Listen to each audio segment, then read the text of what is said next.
गुरुर्ब्रह्मा गुरुर्विष्णू गुरुर्देव महेश्वर गुरुर् साक्षात परब्रह्म तस्मै श्री गुरुवे नमः। रसिको, आज मी तुम्हाला कृत्तिका नक्षत्राची माहिती देत आहे। तिसरे नक्षत्र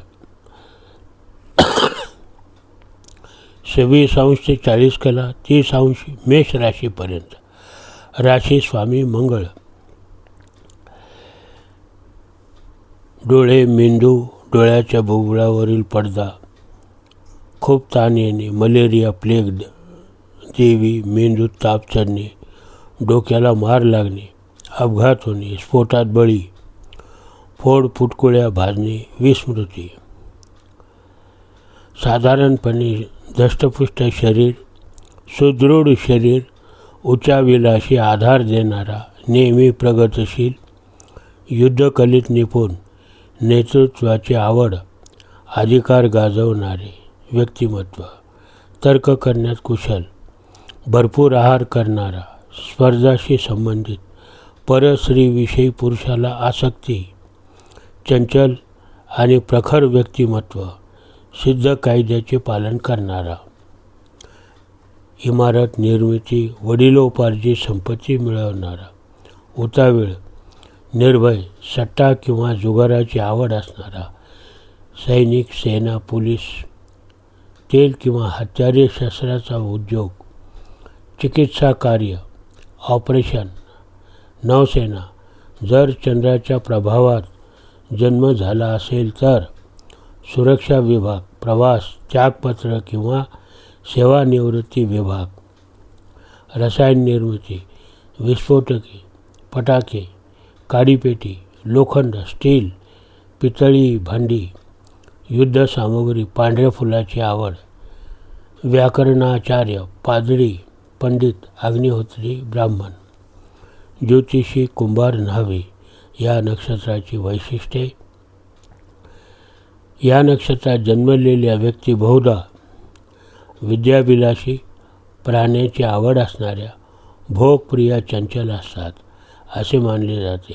या व्यक्तींना योगी, साधू, संतांविषयी आस्था वाटते। वादविवादाची आवड, वकील, कट्टर, धार्मिक।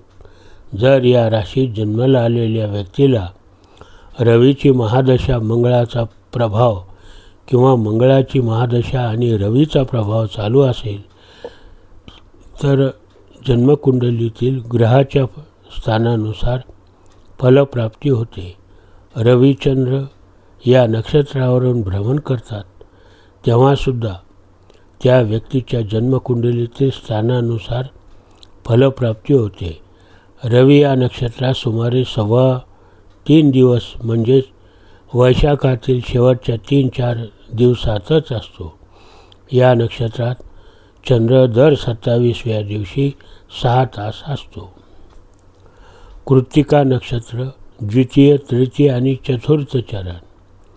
तिसरे नक्षत्र 0° ते 10° वृषभ राशीपर्यंत। राशी स्वामी शुक्र, नक्षत्र स्वामी रवी। शरीराची रचना, चेहरा, मान, टॉन्सिल, हनुवटी, मुरुम, जखमा, डोळे लाल होणे, दृष्टीदोष, गळ्याचे विकार, गुडघ्यावर मस, घशात जळजळ, मानेला सूज, नाक वाहणे।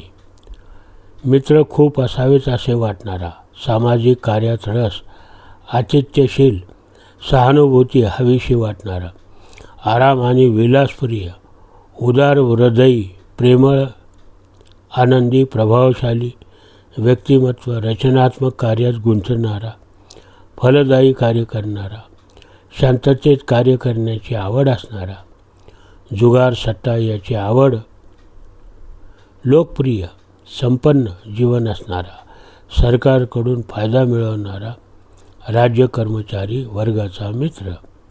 व्यवसाय, सरकारी क्षेत्राकडून आर्थिक लाभ किंवा सरकारी नोकरी, शत्रूवर विजय मिळवणारा, मौल्यवान वस्त्र किंवा वस्तू, विदेशाबरोबर संबंध ठेवणारा, काही वेळा अत्यंत बाजारी होणारा, समारंभात अत्यंत आनंदी, संगीत, नृत्य, ऑपेरा, कवी, संमेलन, कलाकार, चित्रकार, चित्रकलेचा शिक्षक, ड्राफ्ट्समन, शिल्पकार, इलेक्ट्रिकल किंवा सिव्हिल इंजिनियर, शिल्प उत्पादक, फोटोग्राफर, आंतरराष्ट्रीय व्यापार, औषध विक्रेता, घरगुती सजावट, मेडिकल डिपार्टमेंट, टॅक्स कलेक्टर, लोकर विक्रेता, केस निर्यात करणारा, सूत, नकली,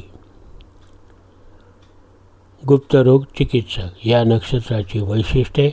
या नक्षत्रात जन्माला आलेल्या व्यक्ती बहुधा कला आणि कलात्मक व्यवसायाशी संबंधित असतात. त्यांना अधिकाधिक धन कमावण्याची, भोगविलासात राहण्याची इच्छा असते. उच्च शिक्षण घेण्याची क्षमता असते. त्यांच्या तार्किक बुद्धीला तोंड नसते.